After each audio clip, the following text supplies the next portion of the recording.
இந்த முள்ளெல்லாம் எடுத்துடணும். இப்படி கிள்ளி எடுத்தீங்கன்னா வந்துடும். இப்படி இப்படி எடுத்துருங்க. இப்போ பாருங்கள், இப்போ இலை மட்டும் வந்துருச்சு. இது மாதிரி இலை மட்டும் வந்துருச்சு. இது மாதிரி இலைகளாக ஒரு 2 கைப்பிடி சேகரிச்சுக்கணும். 3 இல்லை 4 இலை எடுத்து இப்படி பிச்சுக்கணும். இது பிச்சு ஒரு 300 ml தண்ணியில் என்ன பண்ணணும், இப்படி போடணும். போட்டு இது கொதிக்கும்போது மிளகு, சித்திரத்தை, சீரகம், லைட்டாக மஞ்சத்தூள் போட்டு நல்லா அந்த 300 ml தண்ணியை 100 ml சுண்ட வைக்கணும். இது இந்த சித்தரத்தை கஷாயத்தை தொடர்ந்து குடிச்சிட்டு வரும்போது உங்களுக்கு நுரையீரல் சார்ந்த பிரச்சனைகள் சரியாகும். இதுவும் அற்புதமான மூலிகை. இது நுரையீரலின் பாதுகாப்புன்னு சொல்லலாம். இந்த சித்தரத்தை கஷாயத்தை தொடர்ந்து குடிச்சிட்டு வரும்போது உங்களுக்கு நுரையீரல் சார்ந்த பிரச்சனைகள் சரியாகும். இதுவும் அற்புதமான மூலிகை. இது நுரையீரலின் பாதுகாப்புன்னு சொல்லலாம். இந்த புடக்கழுத்து இருக்குங்களா, இந்த புடக்கழுத்து இங்கே தலகாணி வச்சிங்கன்னா இன்னும் இந்த கழுத்து பின்னாடி போயிடும். நார்மலாக படுத்துட்டு சென்டரில் இங்கே ஒரு பாயை போட்டு இல்லை ஒரு பெட்ஷீட்டை போட்டு படுத்துட்டு இங்கே தலகாணி வச்சிங்கன்னா இன்னும் கழுத்து கீழே போகும்.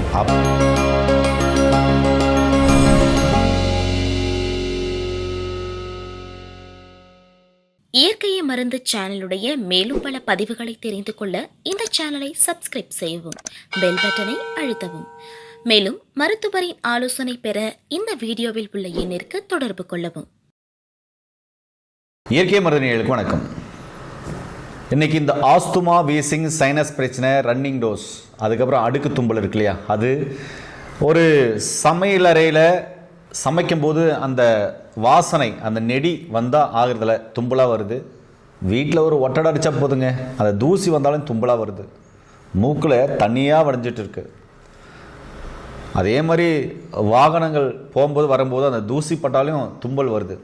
இது மாதிரி நுரையீரல் சார்ந்த பிரச்சனைகள், அதே மாதிரி காசநோய், டிபி, இது மாதிரி நுரையீரல் சார்ந்த பிரச்சனைகள், சளி கட்டிக்கிச்சு, நுரையீரல் இன்ஃபெக்ஷன், ஸ்கேன் எடுத்து பார்த்தோம், இல்லை எக்ஸ்ரே எடுத்து பார்த்தோம், இல்லை சிபிசி டெஸ்ட் எடுத்து பார்த்தோம், இல்லை சளி டெஸ்ட் எடுத்து பார்த்தோம். இதில் பிரச்சனைகள் இருக்குது, என்ன செய்யலாம்?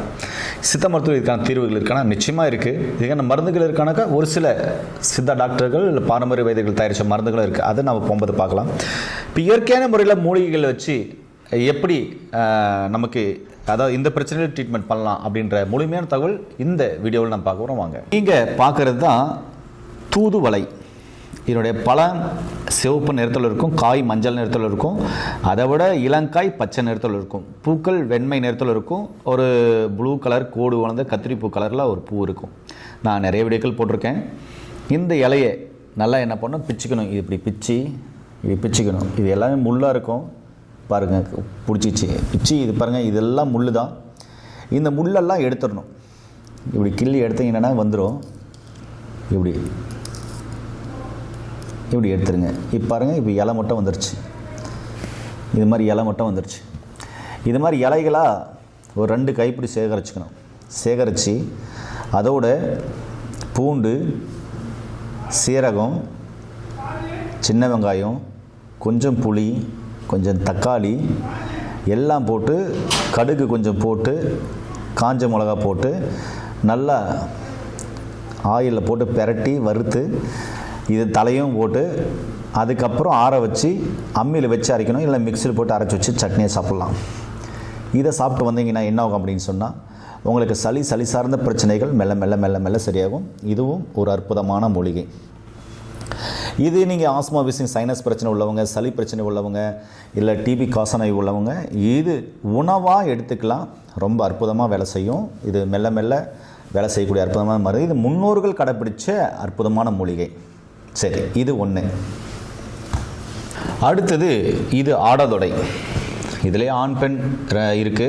இது பெண் ஆடாதொடை. ஆண் ஆடாதொடையும் நான் உங்களுக்கு காமிச்சிருக்கேன். இந்த ஆடாதொடையும் அப்படி தாங்க.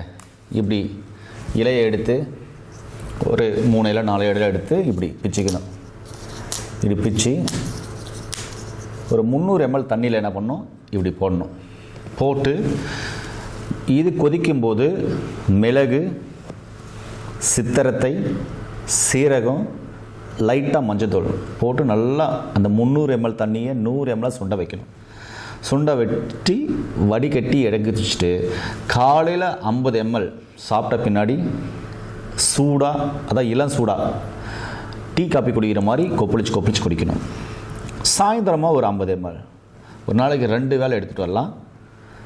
இதுவே ஆடதோட மணப்பாகு தேனில் கலந்து சாப்பிடுவாங்க, அது ரொம்ப நல்லாயிருக்கும். நாட்டு மருந்துகளில் கிடைக்கும், நீங்கள் சித்தா மருத்துவரின் ஆலோசனைப்படியும் வாங்கிக்கலாம். இது கஷாயம் வச்சு குடிச்சிட்டு வந்தோம் அப்படின்னா உங்கள் நுரையீரலுக்கு நல்லது, சளி சார்ந்த பிரச்சனைகளுக்கு நல்லது. இதுவும் ஒரு மூலிகை. இதை இப்படி தான் சாப்பிட்ணும். அதாவது கஷாயனாவே பல்வேறு முறையில் வைக்கலாம். 300 ml தண்ணியே 100 ml சுன்ற வரையும் சிம்மில் வச்சு கொதிக்க வச்சோம்னா நல்லா இதில் இருக்கிற மருத்துவ குணமெல்லாம், இதில் இருக்கிற அந்த மருத்துவ குணம் நிறைந்த அனைத்து சத்துக்களும் அந்த 100 ml கஷாயத்தில் இறங்கிரும். அதுக்கப்புறம் அந்த 50 ml பிரித்து குடிக்கலாம். இது ஒரு வழிமுறை. அடுத்தது எங்கிட்ட இருக்கிறது நீல துளசிங்க. இந்த நீல துளசி இதே மாதிரி தான் இலையை அப்படி பறிச்சிக்கலாம். இப்படி இலையெல்லாம் பறித்து எடுத்துக்கணும். இப்படி பறித்து எடுத்து ஒரு கைப்பிடி தேவையில்லை, அரை கைப்பிடியே போதும். இந்த இலை எடுத்து 300 ml தண்ணியில் போட்டுடணும். போட்டு நல்லா கொதிக்க வைக்கணும். கொதிக்கும் போது மிளகு, சீரகம், மஞ்சள் போட்டு நல்லா கொதிக்க வச்சு அதை 100 ml சுண்ட வச்சு வடிகட்டி அந்த 100 ml தினமும் ஒரு வேளை மட்டும் 100 ml ஒரு கிளாஸில் வரும், ஒரு பெரிய கிளாஸில் வரும். அதில் பனங்கருப்பட்டி போட்டு நல்லா கலக்கிட்டு சளி சார்ந்த பிரச்சனை உள்ளவங்க சாப்பிட்ட பின்னாடி, அல்சர் இல்லைன்னா சாப்பிட்றதுக்கு முன்னாடி 100 ml 70 ml சுண்டனா கூட பரவாயில்ல, அந்த 70 ml கஷாயத்தை நாட்டு கருப்பட்டியோட கலந்து தினமும் குடிச்சிட்டு வந்தோம் அப்படின்னா உங்களுக்கு சளி சார்ந்த பிரச்சனைகள் மெல்ல சரியாகும். நுரையீரலுக்கு ரொம்ப நல்லது. இது நல்ல ஆக்சிஜனை தரக்கூடிய ஒரு அற்புதமான மூலிகை. உடலில் நோய் எதிர்ப்பு சக்தி அதிகப்படுத்தும். நுரையீரலில் இருக்கிற இன்ஃபெக்ஷனை சரி பண்ணும். இதுவும் ஒரு அற்புதமான மூலிகை. இதுவும் கஷாயம் பண்ணி சாப்பிட்லாம். பேர் சித்தர்த்தைங்க.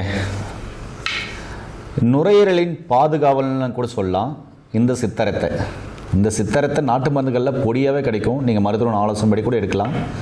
இது பொடியாக கிடைக்கும். ஒரு பிஞ்சளவு 2 கைப்பிரல் பிடிக்கிற அளவு எடுத்து 300 ml தண்ணியில் போட்டு நல்லா கொதிக்க வச்சு அந்த 300 ml ஒரு 70 ml சுண்டவை வெயிட் பண்ணிவிட்டு அதுக்கப்புறம் அதில் நாட்டு கருப்பட்டி போட்டு கலந்து சூடாக வடிகட்டி சூடாக காலைல ஒரு டைம், சாயந்தரம் ஒரு டைம், இந்த ஆஸ்துமா, வீசிங், சைனஸ் பிரச்சனை உள்ளவங்க, சளி சார்ந்த பிரச்சனை உள்ளவங்க, நுரையீரல் இன்ஃபெக்ஷன் உள்ளவங்க தொடர்ந்து இந்த சித்தரத்தை கஷாயத்தை தொடர்ந்து குடிச்சிட்டு வரும்போது உங்களுக்கு நுரையீரல் சார்ந்த பிரச்சனைகள் சரியாகும். இதுவும் அற்புதமான மூலிகை. இது நுரையீரலின் பாதுகாவல்னு சொல்லலாம். இந்த சித்தரத்தை ரொம்ப அருமையான ஒரு மூலிகை. சரிங்களா? இது ரொம்ப டிஃப்ரெண்ட்டாகவும் இருக்கும். நல்ல சூப்பரான மூலிகையும் கூட. இதில் 2 பாரம்பரிய வைத்தியர்கள் கண்டுபிடிச்ச மருந்துகள். இதுவும் சித்த மருத்துவரின் ஆலோசனைப்படி நிறைய இடத்துல அவங்களும் கொடுத்துட்டுருக்குறாங்க. நாமளும் பரிந்துரை செய்கிறோம். ரொம்ப அற்புதமாக வேலை செய்யுது. இந்த அகத்தியர் கப குருநீர் மருந்து அப்படின்னு சொல்லிட்டு இதுதான் அகத்தியர் கப குருநீர் மருந்து. இதை கண்டுபிடிச்சவர் சின்னாலப்பட்டி சித்த வைத்தியர் மதிப்புக்குரிய சிவமுருகேசன் ஐயா. அவர் ஒரு பாரம்பரிய சித்த வைத்தியர். அதோடு சேர்த்து அவர் ஒரு ராஜ வைத்தியரும் கூட. ராஜாக்களுக்கு வைத்தியம் செஞ்ச பரம்பரையை சார்ந்து வந்தவர். இவருக்கு நிறைய மூலிகைகள் தெரியும், சுண்ணம், பஸ்பங்கள் தெரியும், குரு மருந்துகள் தெரியும், கட்டு கலங்குகள், இப்படி நிறைய மருந்துகளை அவர் ஆராய்ச்சி செய்து கண்டுபிடிச்ச மருந்து. சொல்லப்போனால் ஒரு 40-45 வருஷத்துக்கு பின்னாடி எல்லா மருந்துகளும் கண்டுபிடிச்சி கடைசியாக வாழை நீர் குரு நீராக கண்டுபிடிக்கப்பட்டது தான் இந்த அகத்தியர் குரு மருந்து அப்படின்னு சொல்லலாம். இந்த மருந்து எப்படி சாப்பிடணுன்னா, இது மாதிரி ஒரு தட்டு இருக்குன்னு வைங்களேன். இந்த மாதிரி ஒரு தட்டு வச்சுக்கோங்க. இது நெய் அப்படின்னா இதில் என்ன பண்ணணுன்னா தேவையான அளவு ஒரே ஒரு 1/4 ஸ்பூன் நெய், 1/2 ஸ்பூன் நெய், உங்கள் தேவையான அளவு உள்ளங்கையில் போட்டுக்கலாம். இப்படி உள்ளங்கையில் போட்டு வச்சு சாப்பிட்லாம். இப்படி என்ன பண்ணணும், எடுத்துக்கணும். 20 வயசுக்கு மேலே இருக்கவங்க சொல்கிறேன். 20 வயசுக்கு உள்ளே இருக்கவங்களுக்கு அளவுகள் மாறும்.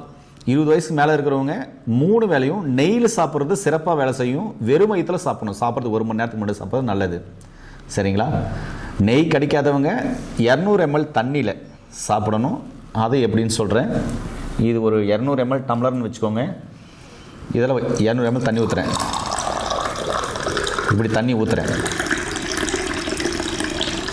காலையில் 200 ml, மதியம் 200 ml, சாயந்தரம் 200 ml. சாப்பிட்றதுக்கு முன்னாடி 1 மணி நேரத்துக்கு முன்னாடி நெய் சாப்பிட பிடிக்காதவங்க தண்ணியில் சாப்பிட்லாம். இப்போது இதில் ஒரு 8 சொட்டுலேருந்து 12 சொட்டு வரையும் எடுத்துக்கலாம்.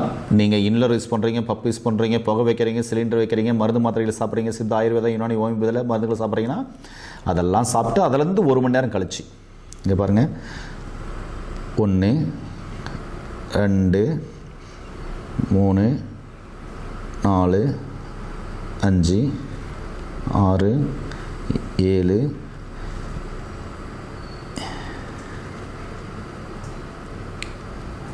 8 9 10 11 12 இது நெய்யில் ஊற்றிருக்கோம். சரிங்களா?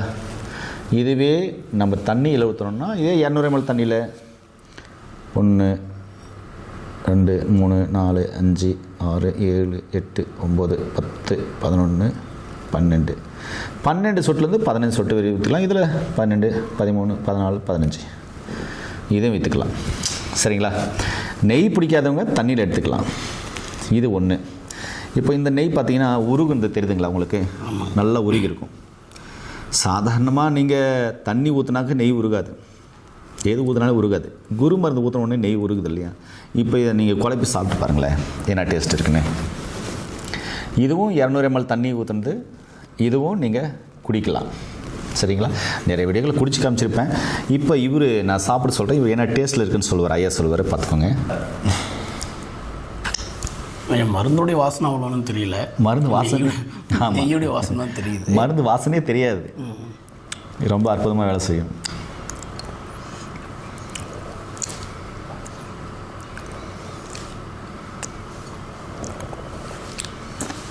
நல்லா தான் இருக்கும் ஐயா. நல்லா இருக்கா? இப்போ இதை ஒரே ஒரு குடுக்கு குடிச்சு பாருங்களேன். ஒரு குடுக்கு போதும். ஏன்னா டோசேஜ் அதிகமாக தேவையில்லை. 12 சொட்டு 15 சொட்டு வரை அதிகமாக எடுத்துக்கலாம். ஒரு குடுக்கு மட்டும் இது குடிச்சு பாருங்கள் என்ன டேஸ்ட்டில் இருக்குன்ட்டு. இதுலேயும் பெருசான இது இல்லைங்க. அவ்வளோதாங்க. இதுதாங்க குரு நீர்ன்றது, இதுதான் குரு மருந்துன்றது, ராஜ மருந்துன்றது. சரிங்களா? இப்போ நான் உங்களுக்கு இதெல்லாம் காமிச்சேன் இல்லைங்களா? இது இல்லாமல் அதுக்கப்புறம் பாரம்பரிய சித்த வைத்தியர் மதிப்புக்குரிய வெங்கடேஷ் ஐயா கண்டுபிடிச்ச இந்த மருந்து நசியம் ட்ராப், இது பேர். இந்த நசியம் ட்ராப் என்ன பண்ணணும்னா, இந்த புடக்கழுத்து இருக்கு இல்லைங்களா, இந்த புடக்கழுத்து இங்கே தலகாணி வச்சிங்கன்னா இன்னும் இந்த கழுத்து பின்னாடி போயிடும். நார்மலாக படுத்துட்டு சென்டரில் இங்கே ஒரு பாயை போட்டு இல்லை ஒரு பெட்ஷீட்டை போட்டு படுத்துட்டு இங்கே தலகாணி வச்சிங்கன்னா இன்னும் கழுத்து கீழே போகும். அப்போ இந்த நசியம்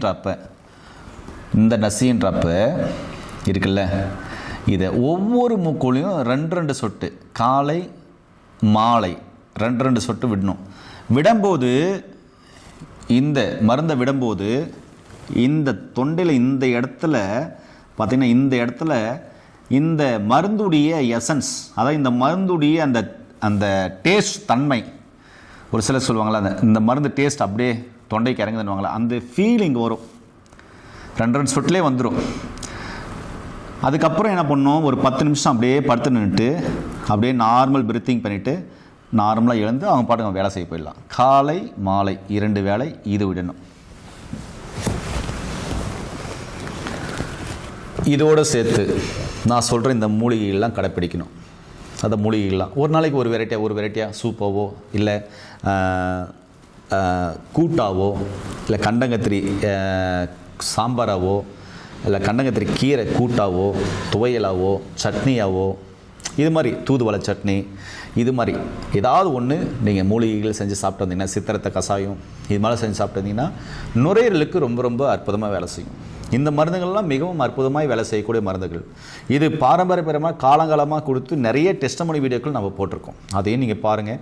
ஒருவேளை உங்களுக்கும் நுரையீரல் சார்ந்த பிரச்சனைகள் இருக்குது, அதுக்கப்புறமா பார்த்தீங்கன்னாக்கா ஆஸ்துமா வீசிங் சைனஸ் பிரச்சனை இருக்குது, இன்லர் யூஸ் பண்ணியிருக்காங்க. இது எப்படி கண்டுபிடிச்சிங்க அப்படின்னு சொன்னால், மேல் மூச்சு கீழ் மூச்சு வாங்குச்சிங்கய்யா, கொஞ்சம் தூரம் நடக்க முடியல, மேல் மாடிப்பட்டுக்கு ஏற முடியல, இறங்க முடியல, மூச்சு வாங்குது, மேல் மூச்சு கீழ் மூச்சு வாங்குது அதுக்கப்புறம் போய் டெஸ்ட் பண்ணேன், பிளட் டெஸ்ட் பண்ணேன். பிளட் டெஸ்ட்டில் பார்த்தீங்கன்னாக்க அந்த சளி சார்ந்த பிரச்சனைகள் நிறைய இருக்கிறதுக்கான சாத்தியக்கூறுகள் அதிகமாக இருக்குது, பாயிண்ட்டுகள் அதிகமாக காமிச்சு அப்படின்னும் பிளட் டெஸ்ட்டில் சொல்லலாம். ஒருவேளை எக்ஸ்ரே எடுத்தாங்க ஐயா, அந்த எக்ஸ்ரேயில் பார்த்தீங்கன்னா நுரையீரலில் நல்லா தெரியுதுங்க ஐயா, அவ்வளோ பார்த்தீங்கன்னாக்கா இன்ஃபெக்ஷன் ஆயிருக்கு, இல்லை தம் அடித்து பார்த்தீங்கன்னா அந்த இடமெல்லாம் பார்த்தீங்கன்னாக்கா ரொம்ப வீக்னஸ் ஆயிருக்கு, டேமேஜ் ஆயிருக்கு. அது வந்து எக்ஸ்ரே பார்த்தோம். இல்லை எம்ஆர்ஐ எடுத்து பார்த்தோங்க ஐயா, அதில் அவ்வளோ பிரச்சனைகள் இருக்குது. இல்லை நுரையீரல் டெஸ்ட் பண்ணுவாங்க இல்லையா, அதில் ஊதணும் ஐயா, ஊதும்போது இவ்வளோ பிரச்சனைகள் இருக்கிறத பார்த்தோம். அதுக்கப்புறம் டாக்டர் மருந்து மாத்திரைகள் கொடுத்துருக்காங்கன்னா அதெல்லாம் எடுத்துக்கோங்க. எடுத்துகிட்டு இதோடு சேர்த்து இது எடுக்கும்போது உங்கள் வாழ்க்கையில் நிச்சயமாக அந்த நுரையீரல் சார்ந்த பிரச்சனைகளை மெல்ல மெல்ல ரிவர்ஸ் பண்ண முடியும். சித்த மருத்துவத்தில் 4448 வியாதிக்கும் சிறப்பான சிகிச்சையில் இருக்குது.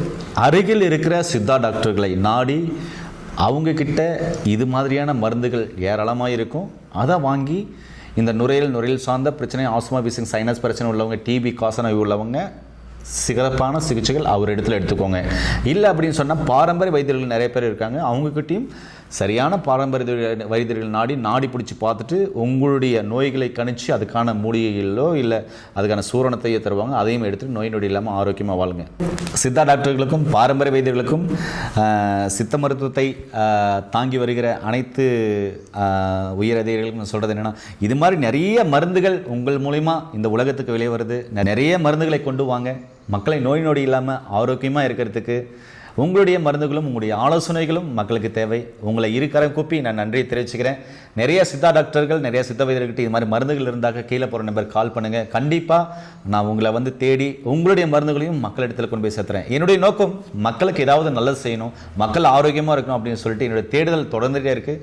அதுக்காக உங்களுடைய அந்த வழியில் என்னையும் கொஞ்சம் சேர்த்துக்கோங்க. மீண்டும் இன்னொரு அருமையான பதிவு சந்திக்கலாம். நன்றி, வணக்கம். வணக்கம் ஐயா.